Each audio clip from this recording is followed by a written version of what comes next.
Hey ho, and what do you know? Welcome everybody to another edition of the Top Dogs podcast. I am one half of the Top Dogs, your maverick on this journey today, Alex Hale, as always joined by my co-pilot Goose Jack McCurry. How are you, buddy?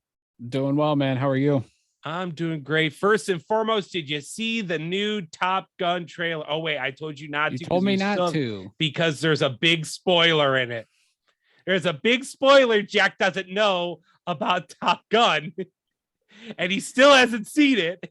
1 year in, and I still haven't seen it. And I literally waiting for when Jack sees it. I want his reaction.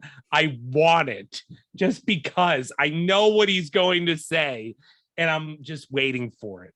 And then, yeah. But by the way, Top Gun Maverick trailer, just chef's kiss, looks beautiful. I mean, other than you have a Scientologist, as the star. But yeah, it's whatever. But okay, whatever. We're not getting into that debate. There are enough documentaries out there for your entertainment for that kind of stuff. Enough podcasts. We're going to judge Hollywood actors' personal lives.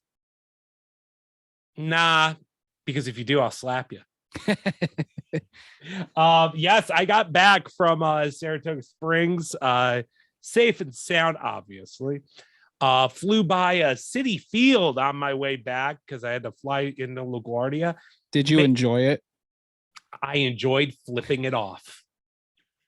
Very much so.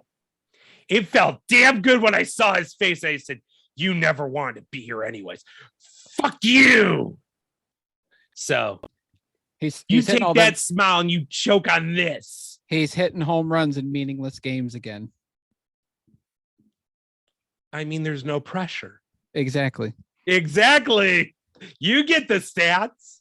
Anywho, we're not getting into that today. Who are we talking about? I have no idea. I mean, you figure it out. It's not like I need to take a nap to tell you this one. Mr. Smile. What? Oh, no.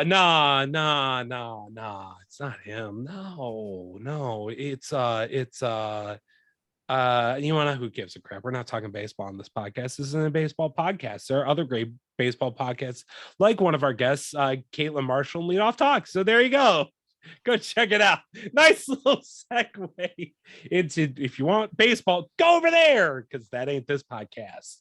Anywho, we got a bunch for you today. Obviously, with the week off, we did not really talk about the Deshaun Watson press conference last week. I do have some thoughts on it, not much. Obviously, the whole Baker drama scenario is just literally out of control at this point, and I'm literally sick of it. And I have a theory on what's happened to Baker, because it's the only theory that I got, and I know a lot of people are really going to attack me on it, but there is a common denominator from his, yes, cocky but humble personality in college to his cocky, abrasive personality in the NFL. There is a common denominator. It's very obvious who it is, and it may be Baker's own doing. And I will explain that later. So with that said, how was your week? Well, 2 weeks, Jack.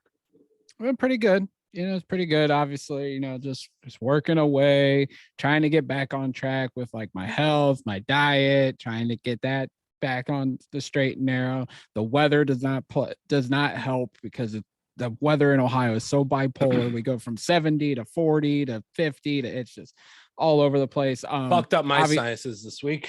Yeah, I mean, especially coming back from like New York to Cleveland, and it was just like my sinuses couldn't take it. I didn't know you had to walk the tarmac at LaGuardia sometimes. Like, what the fuck? And by the way, fun LaGuardia story.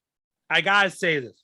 There is a pizza place apparently in the D terminal. I know, the D terminal. There you go. Yeah, laugh about it. Well, I had so my flight got delayed by over an hour because of air traffic control, because of crosswinds on the runway. So they only had one runway open. So it was bad. And you could feel on landing. So I literally am like, okay, I got about 30 minutes until we board. just enough time. I find my way around fairly easily. Now, if the shuttle got there earlier, I probably would have gotten my food and left. But you have to wait for a shuttle. Great. Awesome. So I finally find where my gate is. I go to this pizza place. I ask them, how long does it take to make a pizza? They say 25 minutes. I don't have that time. And I look at them and I say, well, how much to make a sandwich? 15 minutes. Perfect. That is right what I need. Completely overpriced shit, which I'm like, I haven't eaten since I think it was 10 o'clock. No, about 2 o'clock in the afternoon, because I had a salad for lunch. So I order this meatball sub. Now, Jack, what do you think goes on a meatball sandwich? Typically mozzarella cheese, meatballs, marinara sauce. Okay, so they put meatballs, ricotta cheese, and I think provolone. Okay. This guy doesn't even move after I order it. Like, he's just barely walking around. And I'm like, dude, it's been 5 minutes and you haven't even started. You finished everyone else's. Theirs are in the oven. Okay, fine. And so he's just moving around with no urgency. I was starting to feel my inner John Taffer, I'm telling you at this point. I'm texting one of my best friends and she's like, what the fuck is happening? I'm like, there isn't by the way, there isn't really like a fast food place in there. It's mostly sit downs or convenience stores in LaGuardia. It's terrible. Would never recommend anyone flying through there unless if you actually have time to kill. And by that, I mean, sit down, eat, and have a beer. There you go. But I'm waiting and all of a sudden it's 15 minutes. I'm like, has he even put it in? And I kind of look and I don't see anything in the oven. And I'm like, the fuck is going on? I don't really ask because I'm a goober and I don't like to cause problems, but I was starting to get agitated. And he looked at me and he saw I was getting agitated. Like, this guy's getting pissed at me. Okay, I think I'm going to start making it. And he puts it in the oven. Now, how long do you think a meatball sub takes to warm? 5-10 minutes, maybe not even that long. I stand there for 10 minutes. Actually, I'm sorry, 15 more minutes. He still hasn't pulled mine out. My watch goes off. We're boarding now. And I'm like, and he pulls something out. And I'm like, oh shit, thank God. My thing's done. It's somebody else's pizza. I'm like, the fuck? And they were in like 5 minutes after me. I'm like, you got a pizza done before a goddamn meatball sandwich. And I walked up to the guy and I saw my sandwich and I'm like, dude, you can take that meatball sub and shove it up your ass. There is no excuse for 30 minutes. I don't even have time for a refund. I got to get to my plane. I asked you how long this would take. You lied. You scammed me like a normal New Yorker. You fucked me. So you want to what? Go fuck yourself. And I walked out. And he's ready to like fight me. And I'm like, bro, you don't even know where I'm from, man. I will kick your scum fat ass. And that was a fat motherfucker. I was ready to kick his ass, man. He come out there, man, I would have taken that pizza pan that he puts in there, that wooden pan, and just whacked him in the head with it. It would have been amazing. Would have felt amazing, man. God. Got to my flight on time, got back on time. I had food waiting for me, but shit. Never again am I flying through LaGuardia. Oh, my Lord. It was just the best time frame, for me to fly and everything. So whatever. It is what it is. Anywho, so Jack, I'm going to let you choose. Are we going to do Baker first? Are we going to do the Deshaun Watson presser first? Or are we going to unveil mock 3.0? Let's go with Deshaun first, then Baker, Okay. and let's save the mock for last. We'll save the best for last. Yeah, because this one is insane. For sure. Well, the third one's always insane. Then the fourth one, we try Yeah. to get real. We try to get real with y'all. So, anywho, the Deshaun Watson presser. Can we just say that was the most awkward shit ever? I think we all Like, expected that too. I know, but like, just some of the words Deshaun said, like, bro, you've had months to prep. Who on your media team told you I like to be hands-on? Like, bruh, that you, oh my God. Like, you're not helping her. I don't know if he's guilty, innocent, whatever. I will believe the victims first right now, but innocent until proven guilty, fair enough. And, he's not being charged. So, yeah, whatever.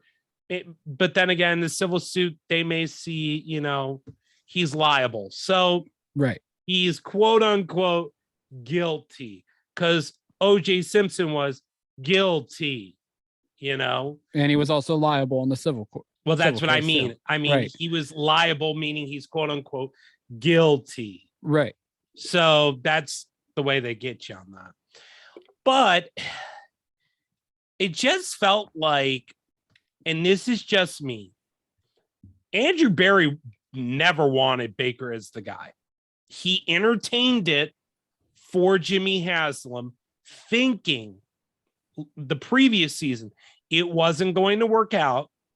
They were going to have a pick to go get Lance, Mac Jones, Justin Fields, one of those guys. And they were going to be the franchise guy. And I believe it would have been Justin Fields. Looking at what they've done at this point, I think that was the apple of Andrew Berry's eye. And it wouldn't shock me in the slightest if Andrew Berry, if we find out years from now, tried to even call Chicago on Justin Fields this year.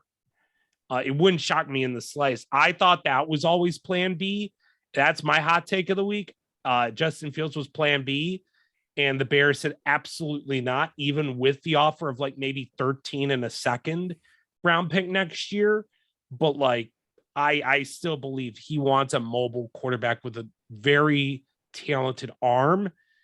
And I think that was his plan, but he got plan A. But I think it's very clear to me that Andrew Berry, he was waiting for Baker to screw up, basically, because it was not his pick. It's not his quarterback. It's not the style of quarterback that he wants, nor do I think that's the style of quarterback Kevin Stefanski even wants. Which, what I mean by that is he is a spread quarterback, but I think Andrew Berry and Kevin Stefanski, from their analytics believe that a mobile quarterback is necessary. And that's where I think the preference of a mobile quarterback was always the intent. I also will throw this out there because now I've heard from people I talked to, Malik Willis was very much in play at number 13. Andrew Berry was infatuated with him. If he couldn't get Watson, what I was told by a source was the Browns were exploring ways to move up in the draft to get Malik Willis. And I can't say where, but my guess is they were talking with the Giants. They've had success. I mean, granted, it's not Dave Gettleman, but, they've had communications with the Giants before, at least the ownership. And the Giants have been a team that were looking to move down. But I also think as well, the Browns had still been in communication. I can't confirm this one, but I believe the Giants was one. I also believe they were still talking with Houston about number 3 because Houston is talking about moving down. So it would not shock me if it comes out later. The Browns were talking about moving up to get Malik Willis in this draft. I know a lot of people would be upset thinking Malik Willis is a project and, he may not pan out, and you might be right. But just from what I've seen the draft process, man, that kid, number one, he's a guy you want leading your team. Number one, that's the most important thing. Players will follow him, and he's very humble. And number two, the talent's just there. The talent is just undeniable. I mean, I loved him coming into the year. He just had a bad year and he lost a lot of weapons from the year before, and really was working with a bunch of freshmen, sophomores who really never played at the level that they were playing at. So I still believe it was a fluke year. And I think Malik is going to be a very good pro in the NFL. And I believe the Browns were very interested in him. He may have been plan B all along. But I think it was a toss-up between Justin and Malik Willis. But I think the number one takeaway was Andrew Berry didn't want Baker. Neither did Kevin Stefanski.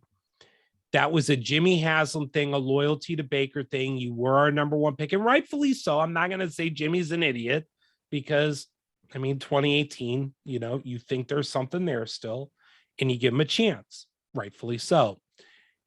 The thing with Deshaun, though, he came across as awkward, for lack of a better word. I don't know where guilt is on this. I don't know if he did it or not. I did not like the answer of I'm not going to get treatment. I don't need help, blah, blah, blah. We all need help, Deshaun. Shut the F up. Like, if anything, I'd be talking to a therapist about how you're going to deal with this shit all year. Like, now you don't need to announce that. And maybe he probably is. If he's smart, he is. But even for this, it's like, I know you're trying to maintain your innocence and you may be innocent. Again, I will say this for the millionth time. I'm not a conspiracy theorist believer, but there is a plausible scenario that he could be telling the truth. I just can't get past the number. That's been my holdup this whole time. For Watson to act the way he did, to me, it came across as, I got away with it. I got to get through this legal, civil suit, and I'm done. And whatever suspension the NFL gives me, they give me, and I'm not going to do this again, but I'm out of Houston. I can win now. Okay, let's do this. I'm going to win and everybody's going to forget it. And, it's going to be great. And that's it. Like, I just don't know where to stand with him. And I think that's a lot of Browns fans. And the divide within the fan base is very real. I mean, we saw Jim Tomey's wife cancel her season tickets, which is unbelievable. I mean, she grew up in this area, grew up a Browns fan, and, to stand with number one, I think it's very brave of her to say that, knowing the backlash, because number one, Jim Tomey's wife is the one a lot of Indians fans at the time blamed for Tomey leaving for Philly. My wife is my rock. Exactly. So she is already a heel in Cleveland lore. And people forget she's from here. She didn't want to leave. So there you go. I think it's brave for her to say this because, again, she's already been a villain in Cleveland lore. She's only doing it more to herself, and she doesn't care. And Jim works for the White Sox. So they're kind of the heels in Cleveland right now. So for her to say that and stand with the women, I consider extremely brave, and I admire it. I don't like the fact that fans, and I'm going to say this because this is the one thing with some fans that I find very, what's the right word I'm looking for? Slimy. I can't think of a better word. Slimy. They keep saying, well, I can be next in line for season tickets. Like, if that's all you care about, like, okay, then you have no morals. I mean, I'm not saying like you're not picking a side, but it's like, if you're only in it for yourself, like, that's just selfish. Like, it doesn't matter, if Deshaun did it or not, like, in your eyes.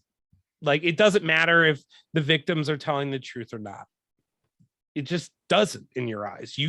You just want the tickets. You just want, that little piece, of the pie. And maybe you have a right to it. Maybe you do. But if you're going to be selfish about it, I can't respect that. Like, this is a very touchy time in this fan base. And if you're thinking of yourself, when really what we should be doing as a fan base is finding common things to agree on. Like, number one, this is the best Browns team on paper we've ever had. Ever. If Deshaun's healthy and returns to form, tell me this is not the best assembled Browns team we've ever had. Jack, am I lying? Nope. I mean, I think it blows. At least offensively. At least defensively, there's offensively. still question marks. Fair enough. I think this team would destroy the 80s Browns defense. Minifield Dixon would have fits working with Cooper and Njoku and others, but also having to worry about, is Deshaun going to run, or is Nick Chubb or Kareem Hunt going to get the ball, or Dearness Johnson? Like, again, I totally forgot. Dearness Johnson has not gotten the tender offer yet, which he did. He just hasn't signed it. Oh, okay. Yeah, well, he got the tender. But what about the other? Hasn't our team offered him yet? Nothing. That's where I'm surprised. Yeah. I don't know how restricted free agency works, but yeah, he hasn't. Yeah, he hasn't got an offer sheet. He might be wanting too much too. Maybe. Okay, we'll take him back one more year. Let's do it. Run it back. One more time, baby. The three-headed monster. You're all screwed now. I mean, the 80s Browns had 2 running backs for a while. Yep. And then they had 3. And this group is better than that one. I mean, there are things to be excited about. Yes, the quarterback could probably most likely is a scumbag. And I've said on this pod, I don't stand with Deshaun Watson, but I stand with, I would say, good majority, at least 90% of those players in the locker room. And I want them to be great. I stand by Andrew Berry and Kevin Stefanski. I want them to be great. I can't let one guy tear me down. Am I not going to games? Am I not paying for merch? Absolutely. I'm still stand by that. That is a fair middle ground for me, but I will still watch the games on TV. And I mean, right now I want to get a custom jersey. I want to get a custom, my nickname on the back, number 7 jersey, but I've sworn I'm not going to do it until I see some actual work in the community. And the Haslams, I'm sorry, that presser, Jimmy just should never do interviews again, period. He looks like an idiot. And I'm sorry, like, Jimmy just looks like an idiot every time he interviews, like he doesn't know what's going on. And D is the only thing that is keeping me, like, with some hope that they're going to do the right thing eventually. And I think we know D has them well enough that, yes, she's going to do the right thing. But, man, just that Friday just felt so weird. And I'm going to tell you, Jack, I had some PTSD from that. Like how, I'm not going to get in the whole story, but I had some PTSD reaction from that, to where I was in Saratoga and I looked at my uncle. I said, do you have an extra ticket for the show tonight? Because he works at the cafe where they do the live shows. And he's like, yeah, just sit in the back. Okay, cool, fine. I don't give a crap. I just sat in the back, listened to some folk music, and I was cured, thank God. But I know folk music, very weird for me. It was different. I gotta say, very it's so different that it kind of refreshes you when you hear something different. Highly recommend that kind of a treatment, guys. Anyways, Jack, what were your thoughts on this presser?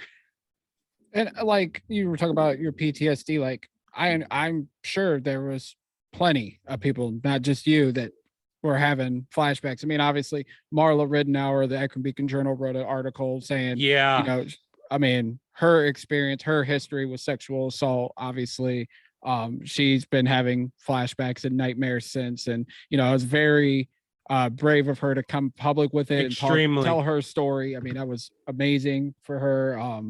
You know, but like that press conference, I didn't think I was gonna be able to watch it because I was supposed to go to my girlfriend's. Well, she was running late, and so I was able to sit down and watch it. And yeah, it just felt so uneasy. Some of his answers to questions were bizarre. The social media one I thought was just really like you had so many masseuses because of social media, and like that was the wording on that was off. The one that he said he didn't have regrets, which someone in the media did some quoting for clicks at the the worldwide leader.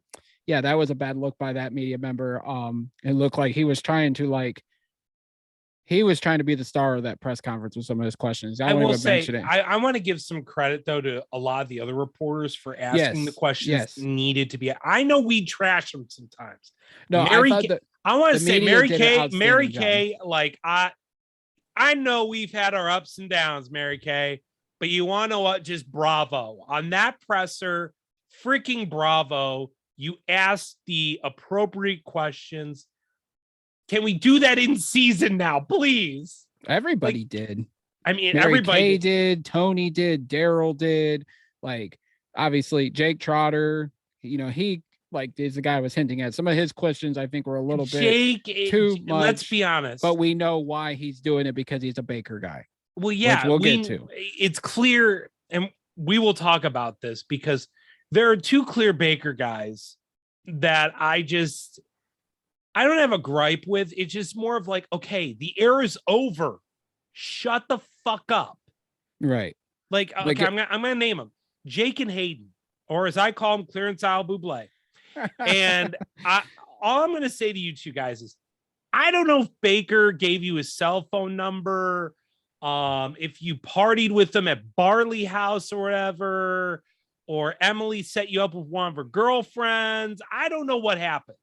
But, whatever favors you owe to Baker, I understand if there's a loyalty, but he's not the quarterback anymore. Whether you like it or not, move on.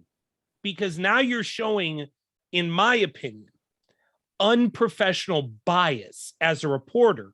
A reporter is not supposed to be biased. When you are biased, I can't take you seriously because I know what your intentions are. Jake and Hayden, and look, Hayden does some other good stuff. Jake does some other good stuff. I'm not saying they're terrible people. So, but the bottom line is that if you show your bias, I can't believe what you write anymore because there is an agenda there. Like for the longest time, I felt like there was an agenda with Mary Kay. There isn't. She may say the stories we don't want to hear over and over again, but she normally has the sources to back it up and has reason to do it. Whether I like it or not that she writes the same 5 stories every day, it's whatever. Tony, I still think he has an agenda for whatever his reasons are. And even Daryl, I think he doesn't have as much of an agenda. I think it's when they suck, he does. But when they're good, he's good. It's like, I'm a good soldier at this point because, it's what the fans want. He goes by what the fans want to hear. If they want to hear stories about how they suck and all that stuff, he'll write the story. If they want to hear the positive spin on it, he's going to do the positive spin to get the clicks.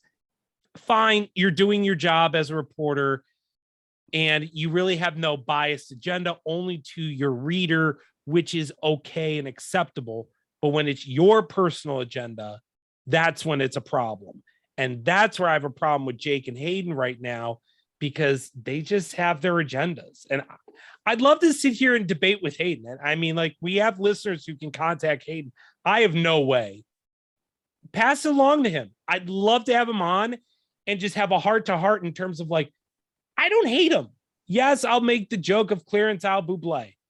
Fine, whatever. He and I are about to be rivals with my music album coming out next year. You want to know what? Screw it. We'll have fun with that.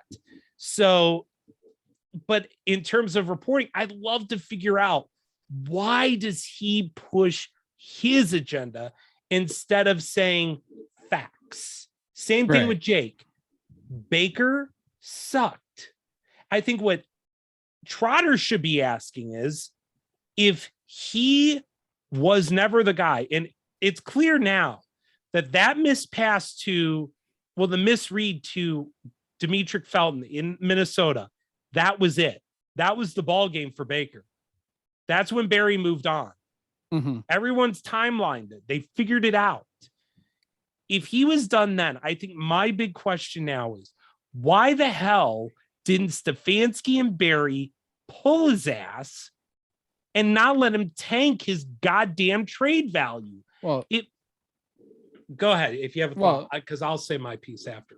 Yeah, and like that was the other fascinating thing from the presser, even though I felt like Barry was very uncomfortable, which I think everybody was, because they knew what the circumstances behind the press conference and everything were. But when Barry said that it was a 5-month odyssey to get Deshaun Watson, that goes back to last October, which, the Minnesota pass to Felton, I think that was one of those signs like, yeah, this is definitely not it. I mean, you go back late October, that's when the OBJ stuff started to unravel. But where were you even?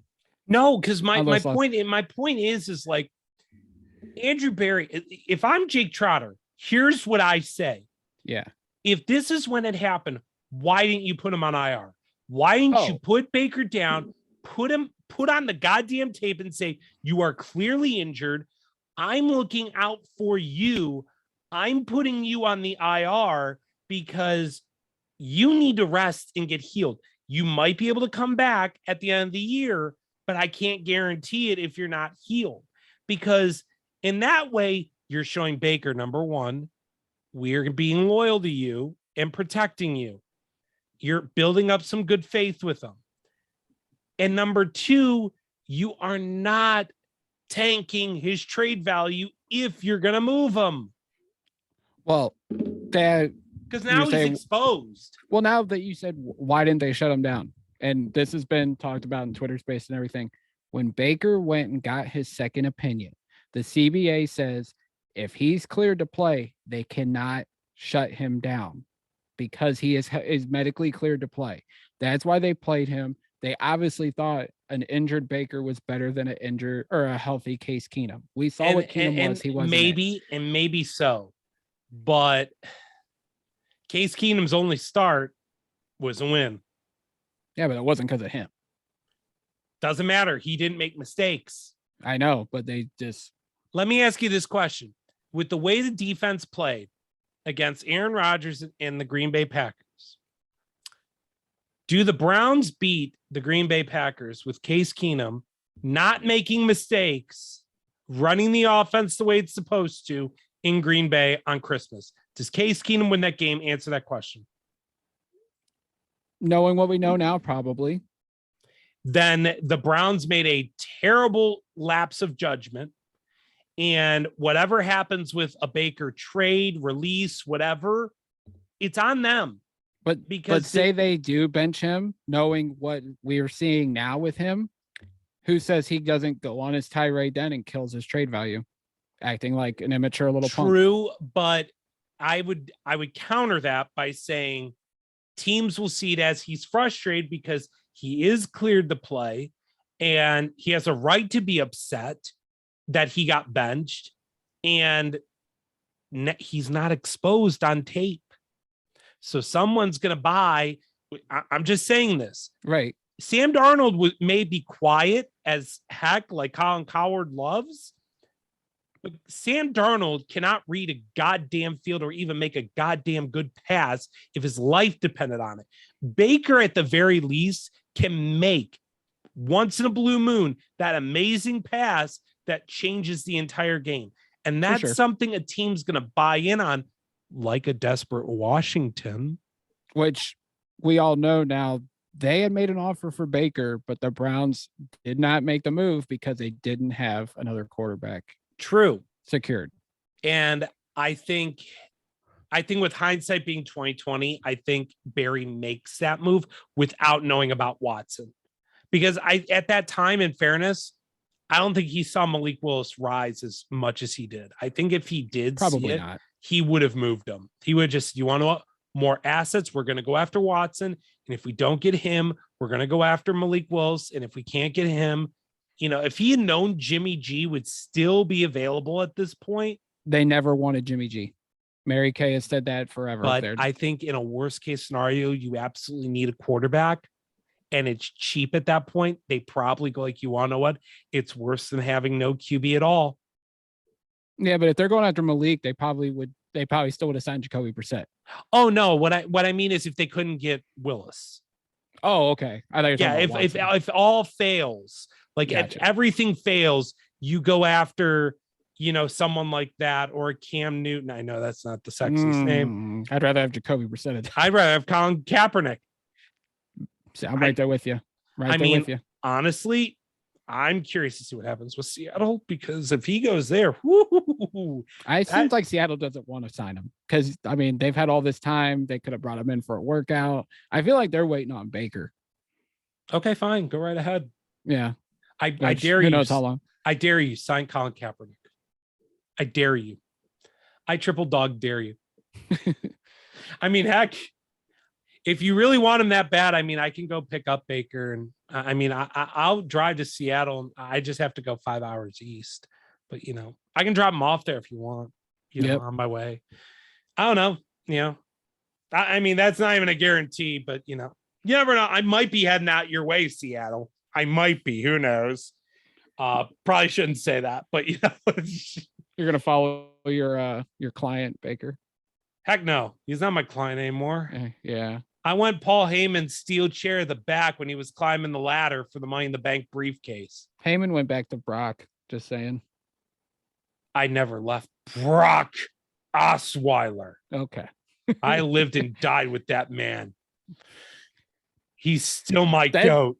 Hey, that's nothing to brag about. Damn right it is. I lived and died by him. Alex, that would be like me still being an advocate for Colt McCoy. Brock Osweiler went into Foxborough Stadium and beat Tom Brady, saved the Denver Broncos season long enough for Peyton Manning to come back and win a Super Bowl. Brock Osweiler is the reason the Denver Broncos won a ring for Peyton Manning. Settle down. You're getting heated. My life. You're getting heated over Brock Osweiler, Alex. Look what you're doing to yourself. You goddamn right I am. Oh, Jesus. He won Denver a Super Bowl. No, he didn't. Yes, he did. Then he got a big-ass payday for it. Von Miller won the Broncos the Super Bowl. No, he didn't. That was Brock Osweiler. Brock Osweiler set him up to be there, bought Peyton time off that he needed, and set him up to be in position to win the goddamn Super Bowl. What? I can't take you serious anymore. What? No. Give me a hell yeah. Hell no.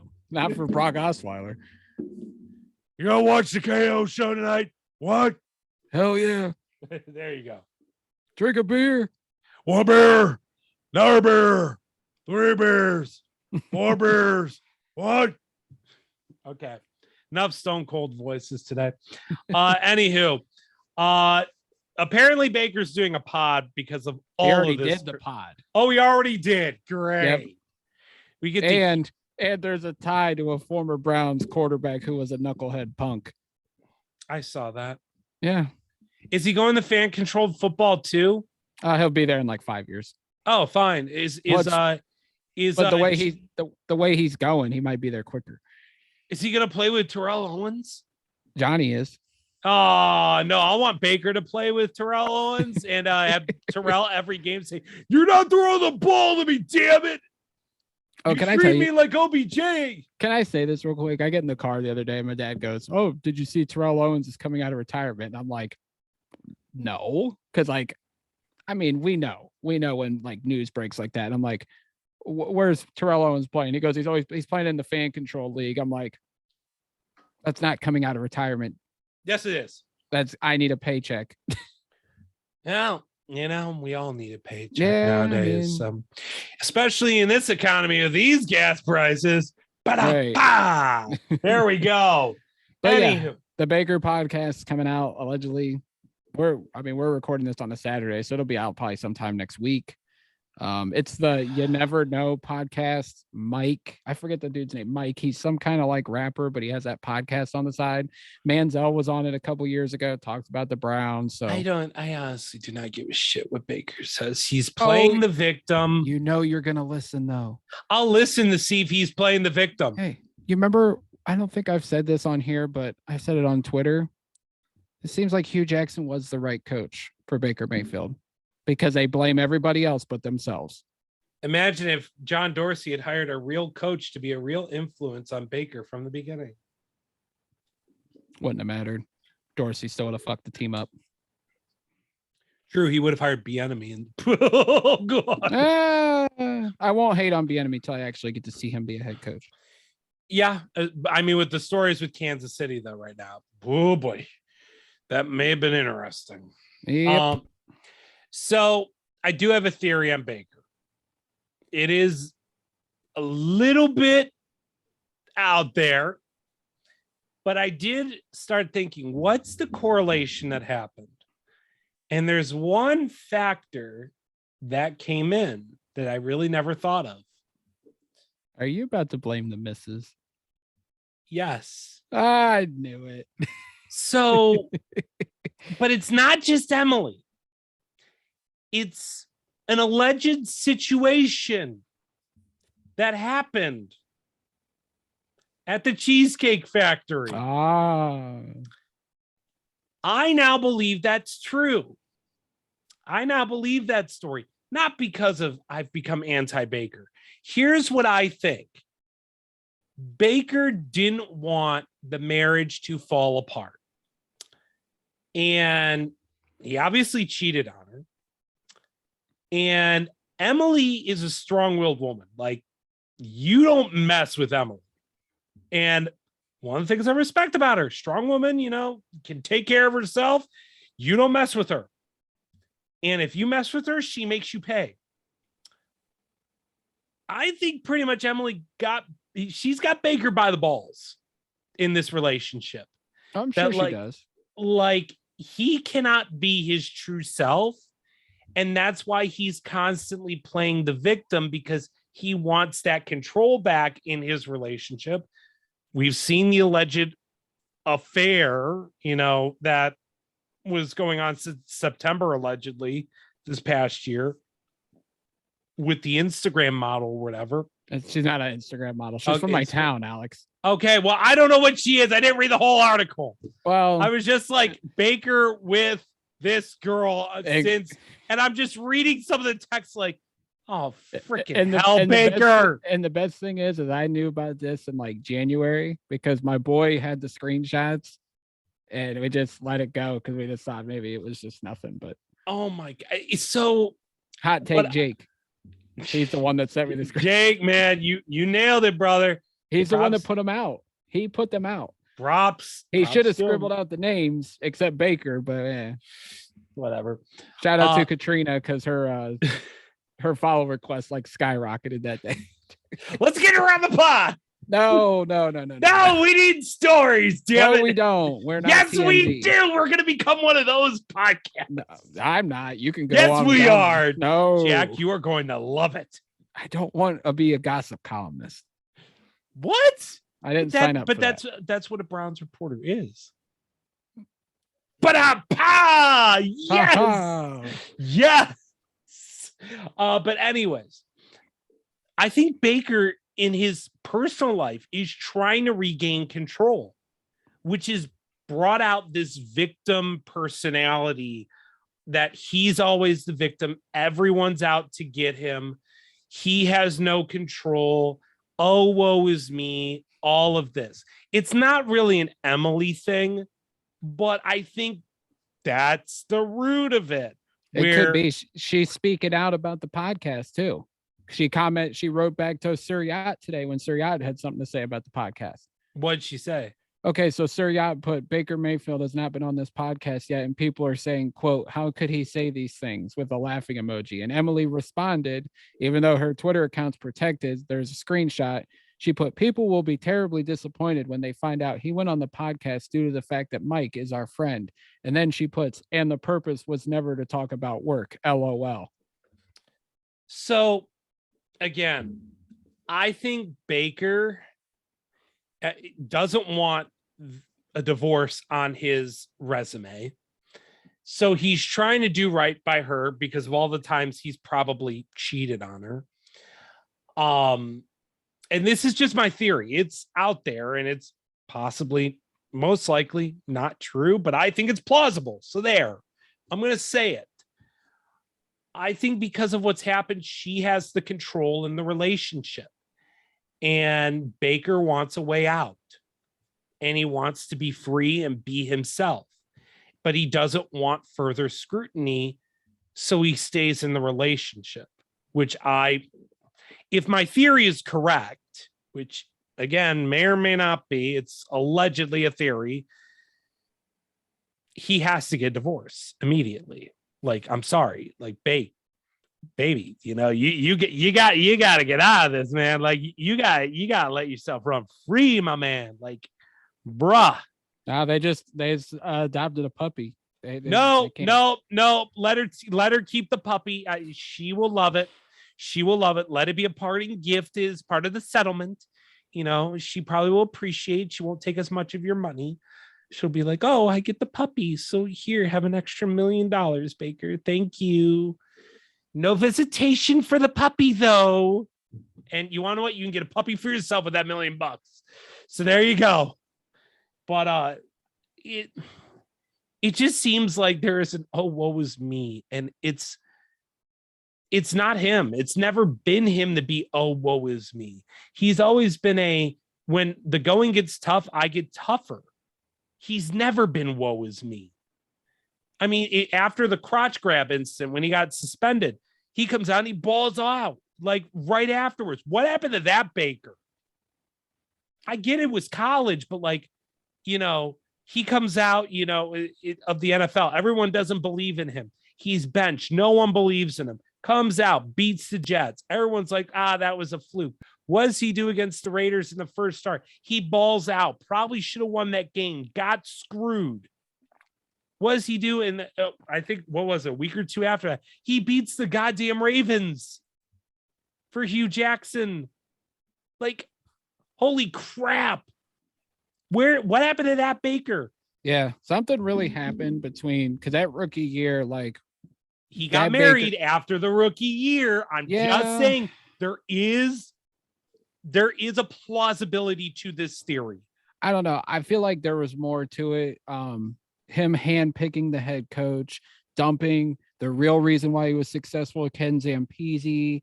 Like, there was a lot of things. Maybe, and I'm not going to speak on the marriage because, I mean, we don't know if that's why I keep saying it's allegedly, it's a your theory. There is probably no truth to it. This is me very much on the outside looking in, but you know, I've been around some people, my family having divorces and seeing how toxic they can be. So I've learned a thing or two from those people. Yeah. So I know. I mean, it's just a lot of stuff on and off the field. And I have studied, when I searched this draft, I did a lot of background on Baker Mayfield because I had to try to convince people he wasn't Johnny Manziel. He's sure acting like him now. He's acting like him now, and I don't know what the hell happened because he was never like this.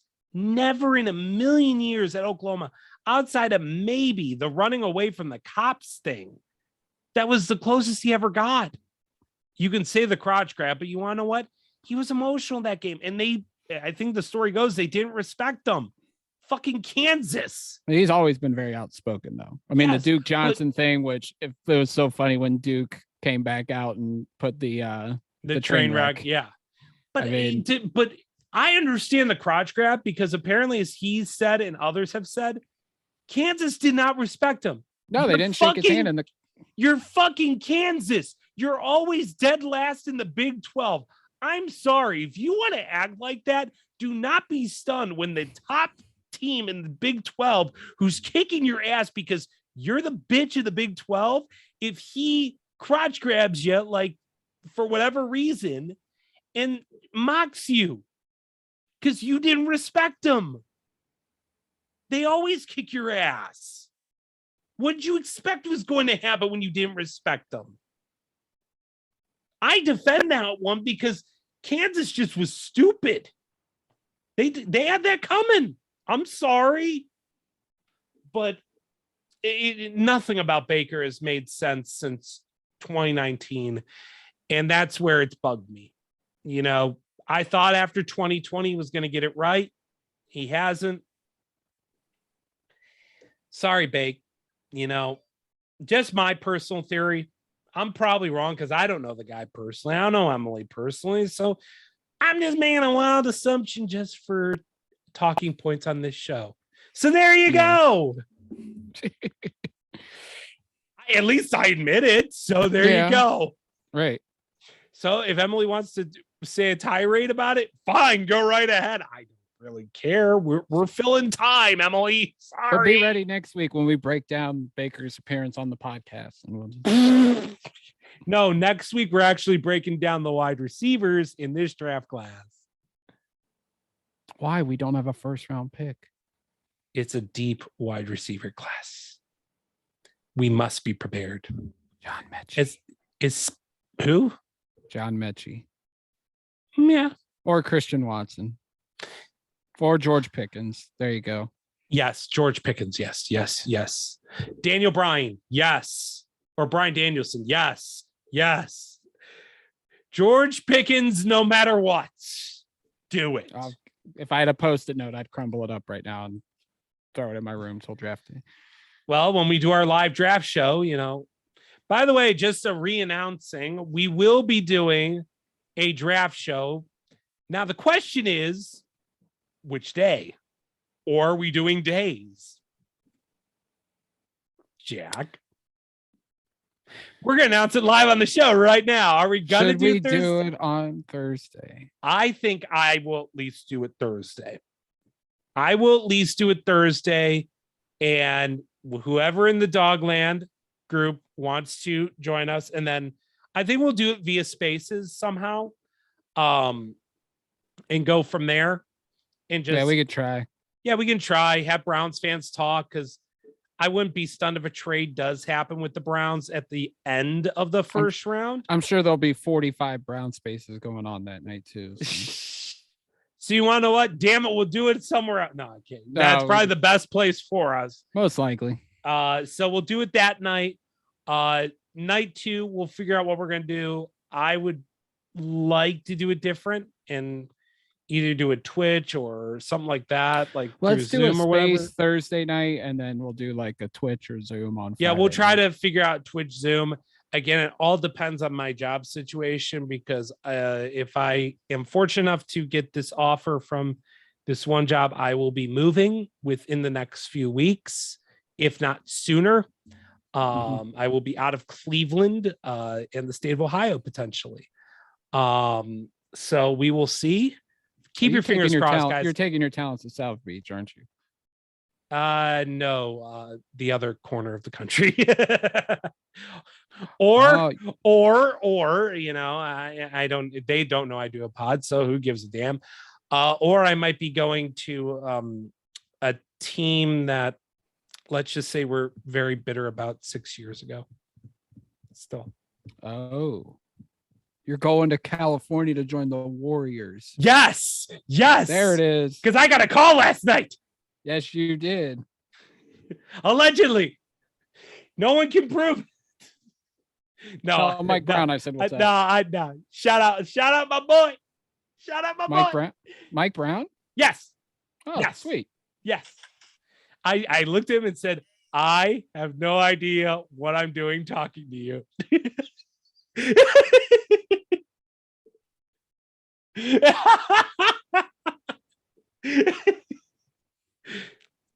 Did he know the meme?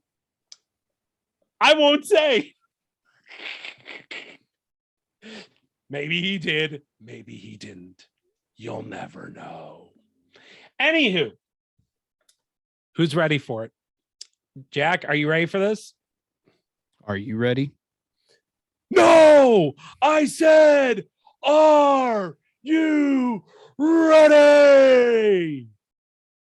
In honor of Triple H, who is now retired. God.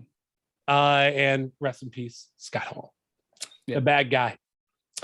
Anywho, we are ready to unveil Mock Draft 3.0.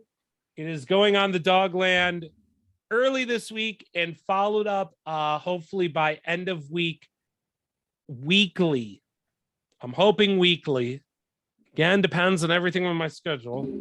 Weekly Browns 7-round mocks that I'll do for the Dogland leading up to the draft.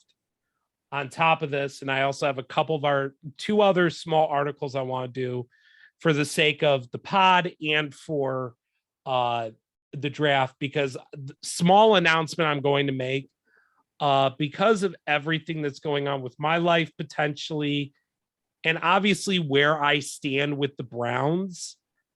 At the very least, I need a week or 2 after the draft to kind of think about what I want to do with the podcast. I don't know if I just want to do this do this whenever, if I want to keep going with it. I've talked to a couple, Jack knows about this. I've talked to a couple of other groups and, about bringing it over somewhere. Right. I don't know what's going to happen with the pod. But I just need the time to figure out my balance, because if I get this job, I'm going to tell you guys, I'm going to have no time to do this pod. Right. Especially in the summer, I will literally have no time until the season. And even then, I literally am relocating myself potentially to one of potentially 2 cities.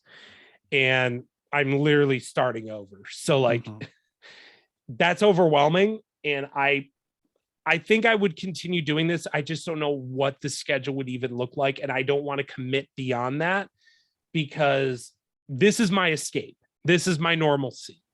And I'd like to keep it for the sake of keeping my sanity, especially if I end up moving. And I need, some resemblance of home life in my life. So we'll cross that bridge when we get there, but we're going to go straight up to the draft and the one after the draft. And then we're going to take a little bit of a break. Mm-hmm. And then we're going to figure things out, because once I figure out my schedule, once Jack and I talk about what we want to do with the pod, if anyone wants to recruit us, or if, we can find something to expand on this with the Dogland group, because I want to expand it. Either I'm going to expand this, or it's just going to be a stagnant podcast for everybody. And I know a bunch of you listen and really enjoy the pod, and I love you all and I appreciate you all, but it's been more so I just want to figure this out for myself kind of thing. I want to keep doing it. I just got to figure out how the hell I'm going to do it, because I just don't have time. And I understand that completely, man. I understand. We talked about it privately. So the timing, B, your personal conflict with the team. I understand it all. I still have the Dogland, so it's not like you're leaving me empty handed. Oh, no. I appreciate your friendship and I support any decision you make going forward, brother. Oh, yeah. I don't think we're going to end the podcast. It's just more of I need to figure out how we're going to do this going forward, because I don't want to run into a situation where we didn't do anything during the season. Right. And obviously, Jack, you have your career, I have my career. But if I can't seem to find a way to do what I want to do, then maybe we change what the podcast is. Mm-hmm. It'll still be the Top Dogs, but we do it differently.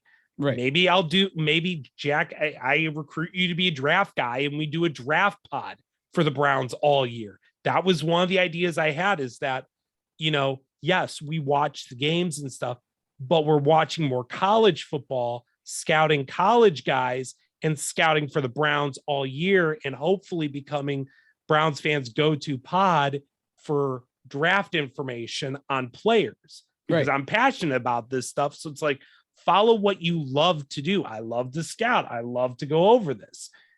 Okay, maybe I don't have to follow the team, but I can kind of like, I don't want to call it like a building the Browns type of thing, but it is almost like we're building the Browns for the future. We just can't use that name. Yeah, well, what do you mean? We're not using that name. It's still the Top Dogs, damn it. That's the killer name. No one else used building it. the dogs. Building the dogs. The building the dogs file, building the dogs files or whatever. Or the building the dogs saga of the Top Dogs. So, anyways, here we go. Without any further ado, the ever so crazy, insane mock 3.0, where with the number one pick, I didn't waste any freaking time. I'm buying it hook, line, and freaking sinker with the number one pick. Bulky goes fucking bulky. The Jaguars take Trayvon Walker out of Georgia. Whoa. I don't know how this is happening, but Trayvon Walker is legitimately in play right now, guys. I remember seeing that tweet and I'm like, is this for real? Like, it's for real. I've talked to a couple people. Yeah, it is real. It is real. The athletic grades are unlike anything they've seen. And he played outstanding at Georgia this past year. He did. The production's there. The talent is there. The athletic grade is so good that the people I've talked to said, you say it all the time. Who's making the pick? Trent Baalke. Do you really trust this guy to go with the regular board? No. There's a reason why Vegas keeps upping the odds on Trayvon Walker. This is real. I'm buying a hook, line, sinker right now. Do I think in mock 4.0 I'm going Aiden Hutchinson? Yes, I think I am. But if they go edge number one, the entire draft is on its head, because now number two is up for grabs, especially if Aiden's on the board, because I don't know what the Lions are going to do. And that's where I said, you want to know what? Screw it. We're presenting a scenario, a very real scenario, because with the number two pick, the Lions take Malik Willis, quarterback out of Liberty. Let him sit behind Jared Goff and learn, and let him become the guy you want him to be. The kid is for real. He has learned how to become the guy, and you can get edge or corner guys at 32. You will not get Malik Willis at this spot again. So why risk it? Unless if you're willing to give up future picks and move up, which I still think is in play, but you are going to have to fight the Pittsburgh Steelers. This is the one spot, if you're Detroit, I don't have to fight with the Steelers to go get my quarterback. And you want to know what? I'd rather move up to get an edge rusher than to get a quarterback if I'm Detroit. And with the way like a George Karlaftis performed at Purdue's Pro Day, that's a guy in the middle of the first round. You have picked 32 and 33. Why not package those and get your butt back up there to get your edge guy? You got your quarterback, go get your edge guy. It's easier to get your quarterback now than it is to get your quarterback later. Get him now, figure it out later. And number three, the Texans sprint to the podium and take Aiden Hutchinson. Lovie Smith will not let him overthink it. He'll be like, I want this guy. Go get him. I thought about Ahmad Gardner here, but I think Aiden Hutchinson fits perfectly into that defense, almost like another J.J. Watt for them. He fits Houston perfectly, especially with Lovie Smith. And number four, this could go in 20 different directions. It could go wide out. It could go corner. It can go tackle. But I went edge. Kayvon Thibodeau out of Oregon. I think he's recovered just enough to stay in the top five, though I still think he can fall out of the top five. I think if he doesn't get picked here, he's going to slide. He either goes here or he starts sliding. And he goes and plays for Robert Saleh, who knows what it's like to have a great edge rusher in a Nick Bosa from San Francisco. He needs someone to help take the pressure off of Carl Lawson coming off of injury, an Achilles injury, no less. So he performed well with his athletic drills. He performed well at his pro day. I don't see why he doesn't go number 4. Right. Number 5, here's where we went more off the rails. There was one team working with Charles Cross more than anyone else at his pro day. The owner of the number 5 pick, the New York Giants. I'm going to buy that he is offensive tackle number 1 on their board.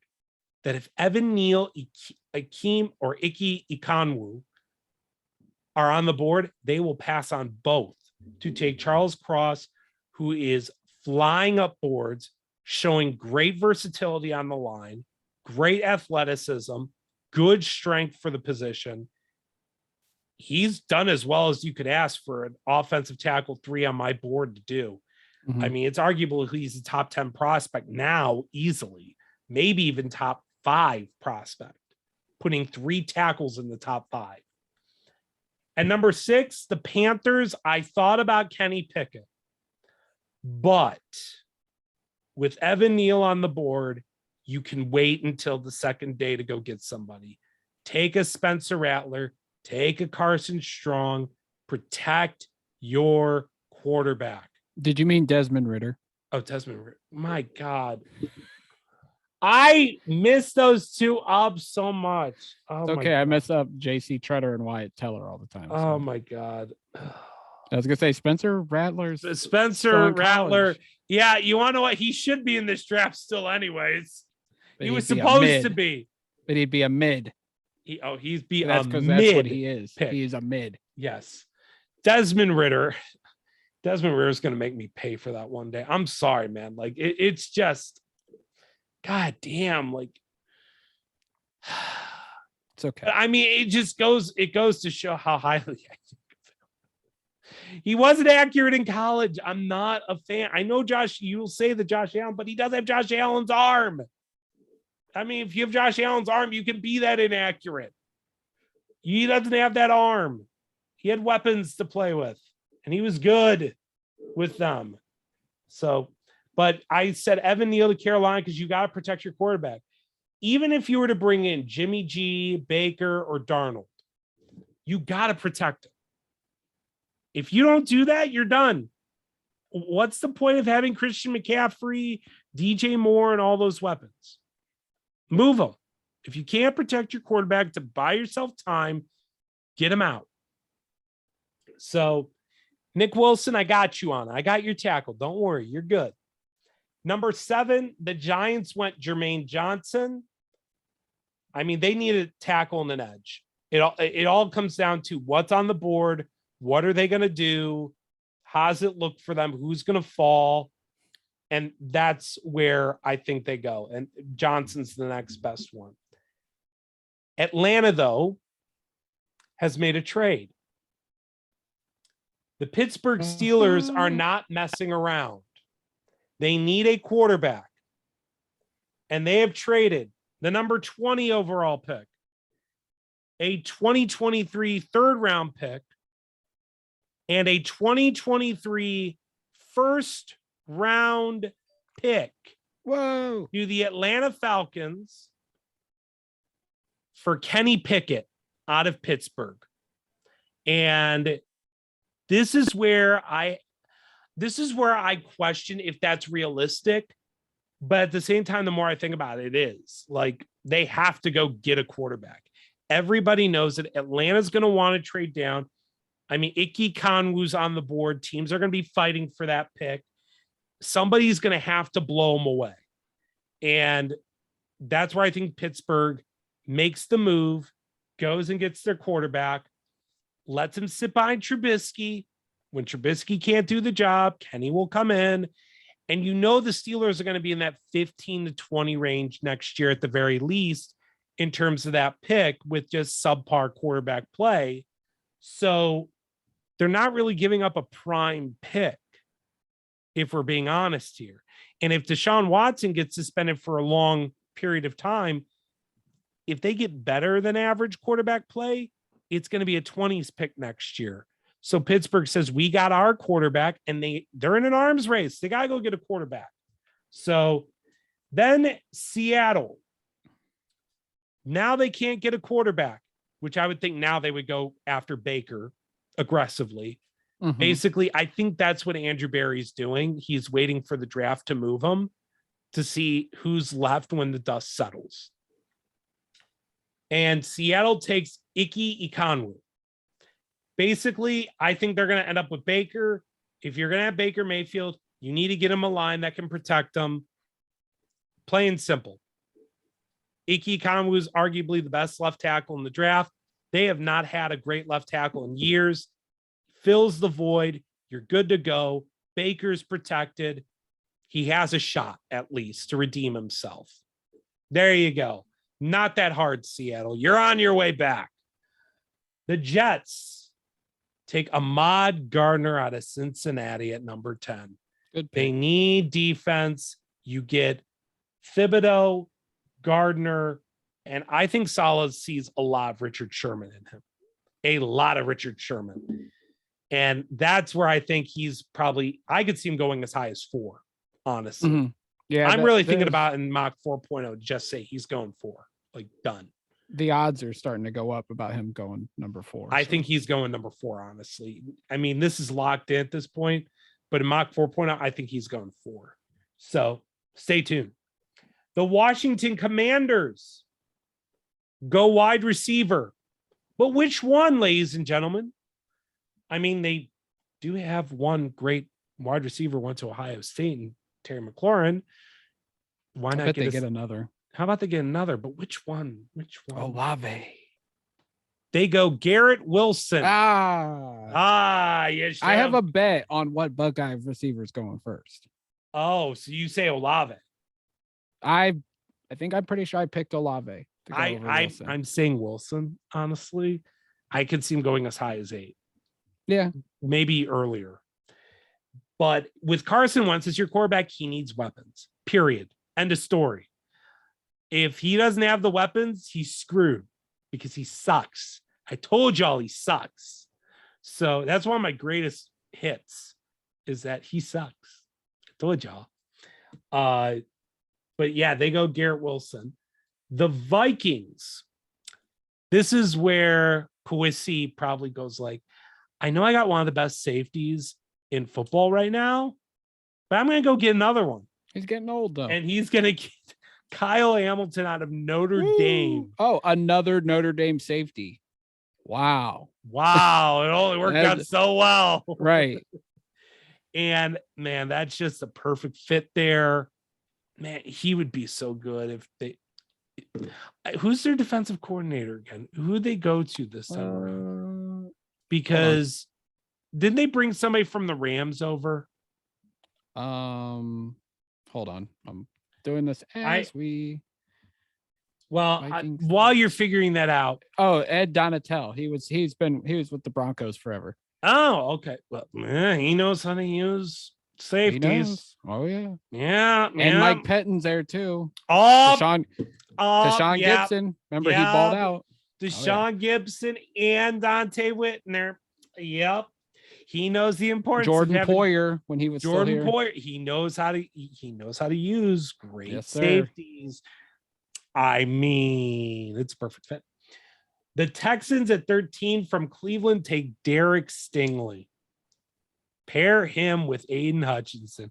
Ooh, if Stingley lives up to his hype, man, that defense can be really special. Really special. Now you got to build around Davis Mills. But we'll cross that bridge when we get there. We'll cross that. The Ravens, they could go with Jordan Davis, but they did sign Michael Pierce. So I don't think that's as high on their priority list right now. They need to get depth in the secondary. Andrew Booth is a smart, physical leader of a cornerback. And I do think the Ravens go with him. He fits what they like in a corner, and that's what I think they do. And then at 15, the Eagles, wait. we have another trade. Woohoo. The Eagles have traded with the Buffalo Bills. The Bills have moved up from 25, throwing in a third round this year and a third round next year to get number 15 and select defensive tackle Jordan Davis out of Georgia. The main position of need for the Bills is an interior defensive tackle. And I mean, you put him on this defense with Von Miller and who's the kid from Houston? I like them so Ed Oliver. Ed Oliver. I mean, like, you put those, Jesus, him and Ed Oliver together are a nightmare. I mean, the Bills are trying to win a darn Super Bowl. This is a move that wins you a darn Super Bowl. Fills in your last need. Go get it done. Finish the goddamn job, Buffalo. Seriously, Cleveland's begging you to. I know Cleveland fans shouldn't be like saying, oh, yeah, we won. They're basically our sister football team in a way. We want them to win, for God's sake. If we can't let them, like, seriously, if it ain't going to be this year because of Watson's possible suspension, let it be them. And they're Let getting it be that pretty them. new stadium up there in Yeah. a few years. Yeah. And you didn't build a dome, you fucking idiots. Yeah. So, well, hey, we need to have that talk next week. yeah, we will. We will definitely have that talk because I know what Jimmy's thinking and I know what I'm thinking. Build a dome. I want a WrestleMania. Damn it. Retractable roof. Retractable roof. I don't give a damn. Just give me a damn WrestleMania. Yes.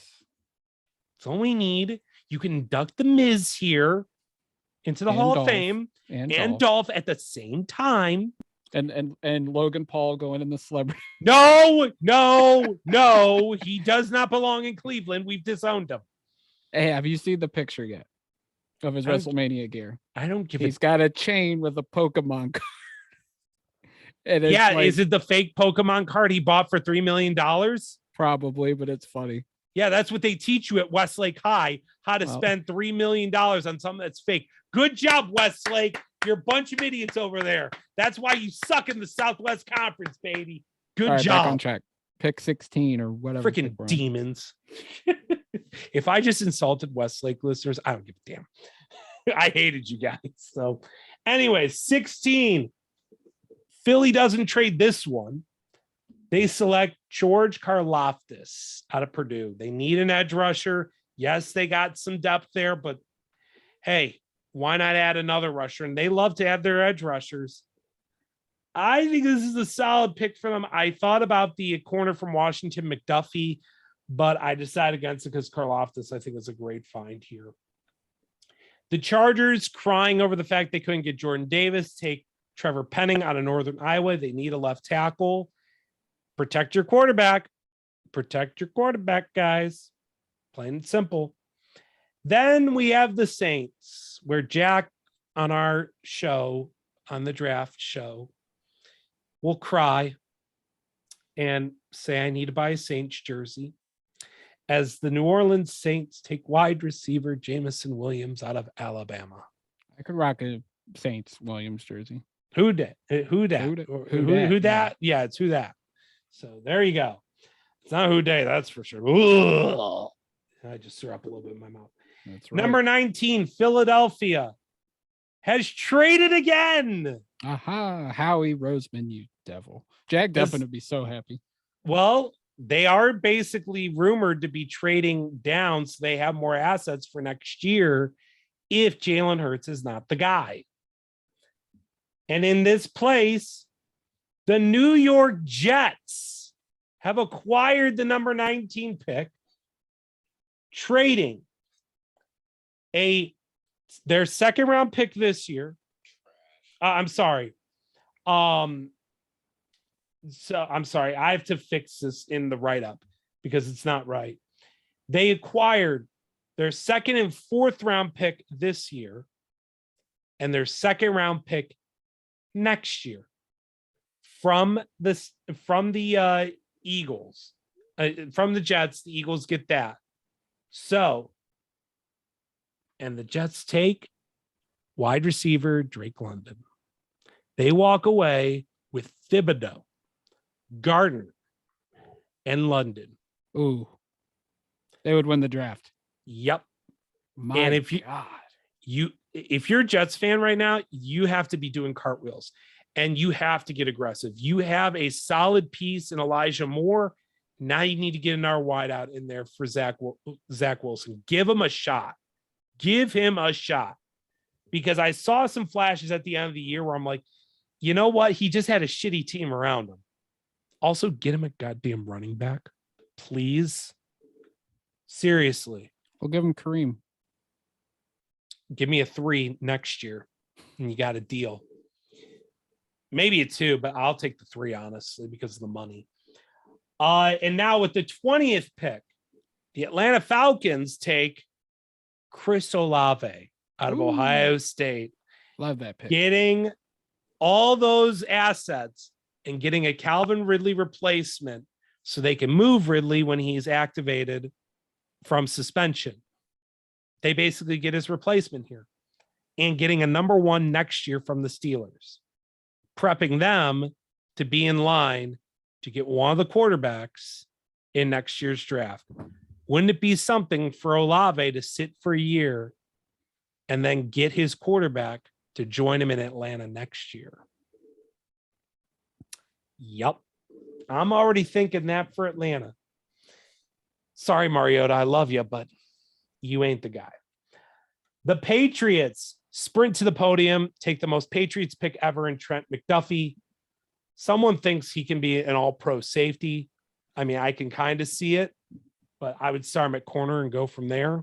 I mean, I think he can do both. So the Packers devastated. Chris Olave is not on the board, but they say, you want to know what? No worries. We're going to take Treylon Burks and get that vertical downfield threat for Aaron Rodgers, and he will be a star with Aaron Rodgers. Question on Burks. Like there's talk about him sliding. Like what's the deal? Is it because of his testing numbers? Like I think it's the testing numbers. Watch the tape, guys. He had a shitty quarterback and he made him look good. He made him look so good. I was talking to somebody about this, and it's the same thing with Thibodeau. I think a team is trying to get, teams in this case, trying to get those guys to slide. And they're just putting stuff out trying to. Of course. Thibodeau's kind of like. Thibodeau, it's kind of real, but we'll see. Yeah. But like, I feel like, this is smoke screen season. Like somebody's trying to get Treylon Burks to fall. Like, watch the tape, guys. The kid's phenomenal. He had a shitty quarterback and he put up video game numbers. I don't think I really need to explain much more than that. Right. The Arizona Cardinals losing Chandler Jones, need an edge guy, and they take my guy, Boye Mafe. It would have been David Ojabo, but they can't wait on him. They need somebody now. And Boye Mafe, I mean, he's tested out of this world good, and the tape says he's going to be explosive. So I think the Cardinals get a steal here.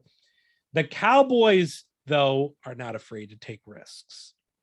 And they take David Ojabo to be the successor later on when DeMarcus Lawrence's contract expires. So they prep him to be that guy.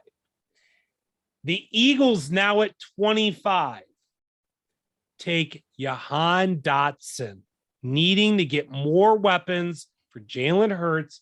Now he's starting to get no excuses. This is the Eagles saying, either you're the guy or we have assets to go get the guy. Plain and simple. And now they have a choice to make. We'll see what happens. The Titans crying over the fact they cannot get a wide receiver, or at least think they have to reach to get one. Take Nakobe Dean out of Georgia. I mean, athletic, freakishly athletic linebacker, explosive all over the field. Fits well for them. That they need a linebacker bad. The Buccaneers run to the podium and take their Ali Marpet replacement in Zion Johnson out of Boston College, who Tom Brady is absolutely going to love blocking for him. And then the Packers. This is where I got a little like, I'm not sure what to do here. There's not really an edge guy. There's not really another need, but they don't really have a slot route running receiver. And that's when it hit me. There is a guy that kind of fits all that. That's kind of like a poor man's Chris Olave in this draft. And that's Sky Moore out of Western Michigan. Sky Moore and Treylon Burks would be something in Green Bay because you could have Burks be the true number one, Devontae Adams, like big, physical, athletic, big play guy. And Sky Moore can kind of be that route running slot guy that, you know, is kind of slept on with Rodgers, but Rodgers always finds a way to get him involved and really makes him into a star and maybe the better receiver out of the two, almost like his new Randall Cobb, and turns him into something. Sky Moore, I just love, and I would love to see him on the Browns, but I do think a lot of these wide receivers are going to jump in this draft in the later part of the first round. The Chiefs with back-to-back picks because they traded Tyreek Hill. What the hell? I mean, I get it, but whoa. Tyreek wanted his money. Fair enough. Well, the first pick, they take Daxton Hill out of Michigan. They need a Tyrann Mathieu replacement. And this one can play corner too. A versatile secondary guy with elite athleticism. Whew. I mean, that just sounds like a Tyrann Mathieu replacement to me. I mean, I'm surprised he's still out on the market. I think he wants too much money and teams really don't have the money. Browns, do something. Please, I would love Honey Badger. Oh my God. Can we just get him and flip off Joe Banner? Can we just tweet them and say, hey, we finally got him. Thanks for nothing, assholes. Leon McFadden, baby. Leon McFadden was really great. At number 30, Christian Watson goes to the Chiefs. I think that's a lock. That is such a goddamn lock at this point. You're telling me Christian Watson's going to fall out of the first round with the Chiefs with back-to-back picks. And it's Mecole Hardman's contract year. Might as well replace. You really are going to sit here and tell me, Jack, the Browns have a shot at Christian Watson? No. No, he's going to the Chiefs. But the mock draft simulators say that he's Shut up. You can't predict it, especially when you hear the number 32 pick, which is just going to send shockwaves upon shockwaves. Because I thought about Detroit trading up, but I couldn't figure it out. The Bengals at 31 take Tyler Linderbaum, and now I'm scared. Now I'm scared of the Bengals because that's just a perfect fit for them. They need interior line help. They need line help all over the place. But like, oh God, put Linderbaum there. That running game is going to be fun. That it's going to take the pressure off Burrow. Burrow's getting more time to throw. The interior line is just going to be great. It's going to be a perfect fit. And then with the number 32 pick, because all edge rushers are gone, we have a reach. Well, maybe not a reach. The Detroit Lions take edge Josh Pascal out of Kentucky with the number 32 pick. A guy who right now in a lot of mocks is going in the third round, but I'm going to say this right now. The way he's tested, the tape, everything else, there's a lot of buzz him moving up into the first round. I think he is probably at least a mid-round 2 selection at this point with the way edge rushers are going to go. I think he's going to get pushed up in the draft, and I think he's going to get pushed up big time. And the Lions need an edge guy, and that's just a perfect fit for them. So, and that'll do it for mock 3.0. So, Jack, any questions on it? Any thoughts? Because got a little crazy. Another interesting one. Here's my question because it pertains to the Browns. In your mind right now, looking at your first round mock, 44, who would you pick? Travis Jones. I like it. I think at that point, if you're a Browns fan and you're looking at Perion Winfrey, The other one out of Georgia, I forgot his name right. I don't have it in front of me. And Winfrey. nice. Winfrey's Oklahoma.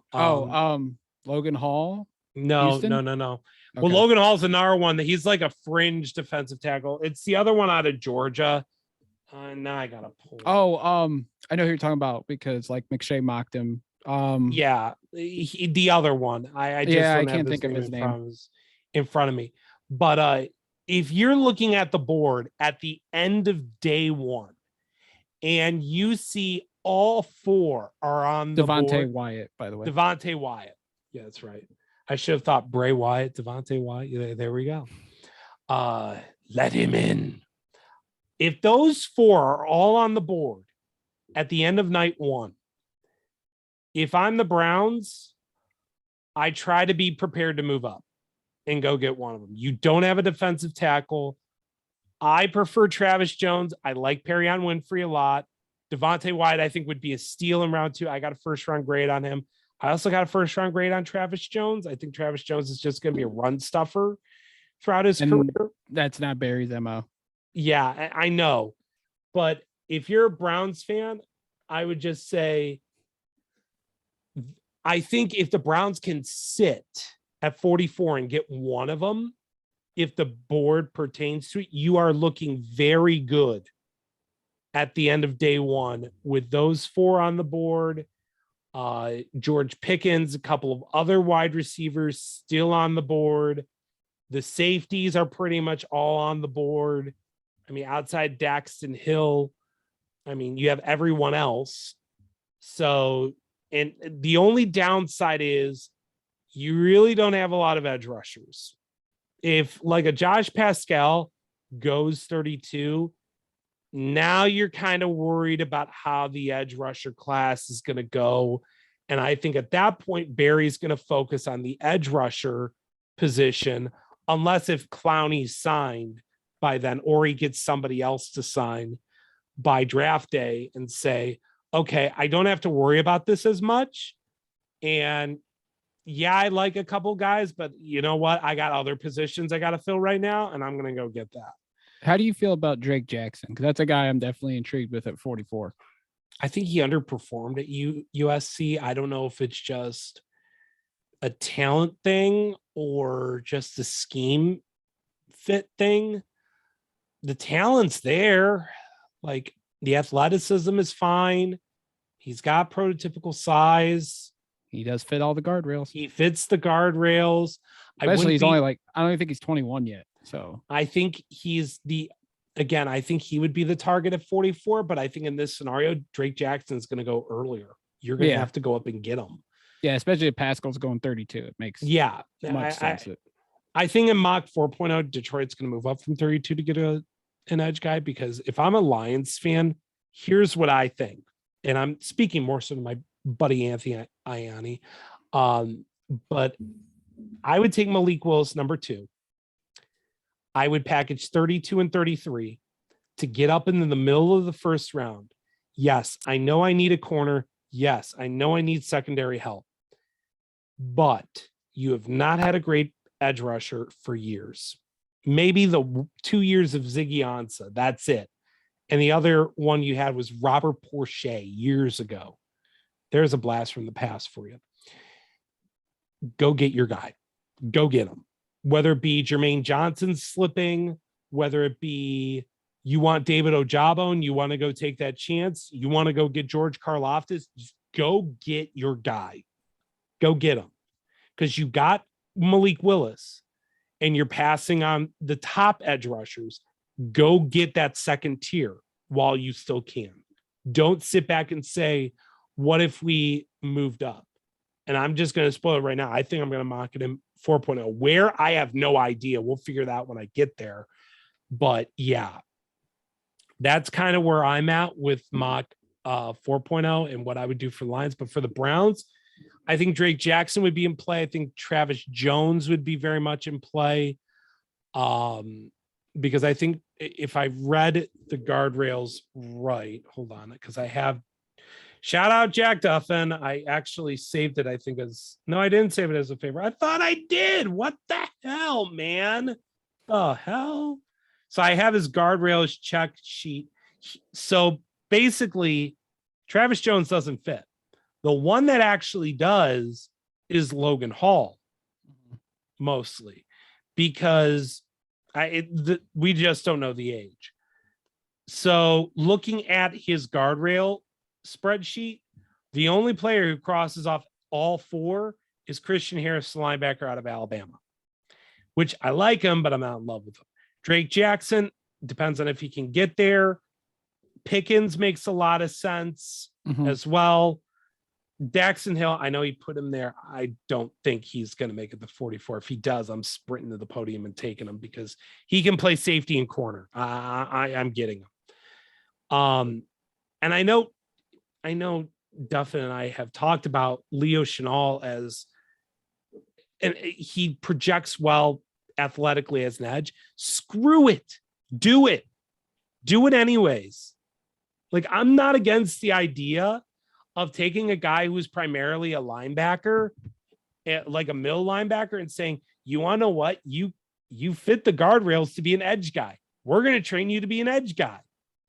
TJ Watt was a lot like this. There's a debate. Oh, go ahead. Sorry. No, go ahead. Go ahead. There's a debate about Nick Bonito too, about whether he's an edge or not. And that's where you have to make that call of, are they an edge or not? And I think Leo Chenal is a guy who the more I look at him and the more I watch him play, I'm thinking I'm watching another TJ Watt. Like, just put him on the edge, let him attack. He likes to do that. The athletic scores match. Just put him on the edge. If you're really telling me Leo Chenal has a chance to be TJ Watt and we can steal him at 44 and pair the next TJ Watt with Myles freaking Garrett, good night, everybody. We're winning the Super Bowl. Like, the offense doesn't need to do much because Myles Garrett and Leo Chenal are going to terrorize everybody. All you need is decent defensive tackles at that point that can stop the run. You don't need anyone special. Just get pressure. That's it. Ball game. Good night. Thanks for coming. Yeah. You can trade Denzel Ward, for God's sake, because you don't need a great corner. You have two great pass rushers. They're going to take the pressure off your corners, which you already have decent corners to begin with outside of Denzel Ward. And that's a topic we'll talk about in the future. But my point exactly is that, like, if you got the next great pass rusher, man, it's over. It's over. You're going to win probably a Super Bowl with that defense, and the offense will come together. And yes, we won't like the fact that that guy is going to hold the trophy. A lot of us may not. Some of us will. And that's perfectly acceptable. Again, but we may not like who holds the trophy up at the end, but it's our trophy. And whether it feels dirty or not, in fairness, do you want to say a lot of Pittsburgh fans still feel dirty about the whole Ben thing? Do you think Ravens fans feel dirty about the Ray Lewis thing? I mean, we should feel dirty about the Jim Brown stuff, but we won't get into that. Oh, we did already. I know. We won't get into it again. For sure. The point is that at 44, you are sitting in a really good spot to get whatever you need, depending on how the next few weeks go. If you're able to get Will Fuller for Deshaun Watson, great. Then you don't need to go wide out at 44. Do I recommend it at the 70 pick? Yes. Because in every mock simulator I do, they're all gone by then. They're all gone. Like, the more I do it, I have to do it there or not at all. And I know people don't like hearing, well, you didn't take a wide receiver like in my 7-round mock. They were all gone by the 90s. Maybe Tyquan Thornton, but do you really want me to go with another just pure speed guy with no route tree and limited hands? I might as well just cut Schwartz. Like, do you want me to do that or not? I don't think you do. So it's a give and take with this kind of a draft when you went all in on a quarterback. That's what Browns fans are going to have to learn. You're going to have to give and take with each of your selections, and you got to be very precise about them. Very precise. So that's what we're going to be talking about the next few weeks as we get closer to draft and everything becomes very much crystal clear of how it's going to go. Mock 4.0 will be released exclusively on the pod the week of the draft. It will be released on the Dogland the Wednesday before the draft. So you have to listen to the pod to actually get the mock before the Dogland posts it, which if we go back to last year, Jack, if I recall correctly, we got 12 of the 32 picks to their correct teams. Maybe not the correct order, but to their correct teams, which was one of the best in the entire goddamn country. For sure. I don't know why I'm trying to top that. I'm not. But you want to know what? Hell with it. Trent Baalke, fuck you. I'm going to figure this out because you suck and I'm better than you. And you know it. Hit the goddamn MJF music, damn it. So, anyways, next week, we'll talk about wide receivers, Browns draft position needs. What's it looking like at this point? I'll have my Browns 7-round mock. I'll kind of break that down for everybody, how I went through it. I don't know about a guest next week. I have to reach out to a couple people. I know Andy said he wants to, but he kind of wants to wait. He's busy right now, obviously, with what he's doing. I don't blame him. So for sure, we'll get him on at some point. There are a couple of ours I would like to reach out to and see if they're able to do it. So we may reach out to a new guest. So we'll figure it out. If not, it's gonna be me and Jack. And next week it could be all off the rails because I'm gonna know something in the next week. So we will find out what my future is next week. Oh boy. So until then, please keep your fingers crossed. I actually really want this. Not that I want to move, but like I'm telling you guys, man, this job is so attractive to me. And just like I'm gonna love what I do every freaking day. And I would love to tell you guys what I've been up to and where I'm going.